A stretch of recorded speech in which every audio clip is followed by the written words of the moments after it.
umeshuhudia ndani yako. Leo unatoka kazi, unatoka nyumbani. Natoka kazi leo. Au leo jana. Leo leo. Lakini leo unaona, kwa nini kae nyumbani hapo?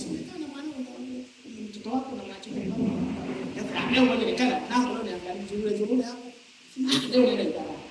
Roho Mtakatifu ameshuhudia ndani yako. Wako mwingi mwana wa Mungu kwa baba yako. Amen. Ana jambo la kuongea na wewe.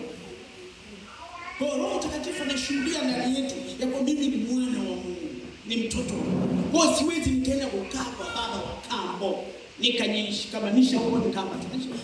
Watu wanaongea mambo yao ya mitaani huko na wanaongea mambo ya upeo, leo nakaa hapo naanza kuchekelea. Wanaongea na Mungu wao. Wewe una baba yako, sema ngoja niende kwa baba yangu nikamsikilize baba yangu anasema nini. Roho Mtakatifu anashuhudia ndani yetu ya kwamba sisi ni watoto wa Mungu. Bwana Yesu asifiwe. Lakini jambo lingine la tano, Roho Mtakatifu hutusaidia katika maombi na kutuombea. Tunaona sasa ndio wajanja sana. Kumbe yale maombi yetu tulikuwa tunaomba hapa. Tunaomba, nilikuwa naona wale kondoo wangu hapa walikuwa wanachoka mpaka wanalala. Kuomba hawezi. Ndio maana kwa sababu project yetu wengine lazima tunapata kafukari, alafu ndio wanaomba, wengine ndio wanapata hawezi.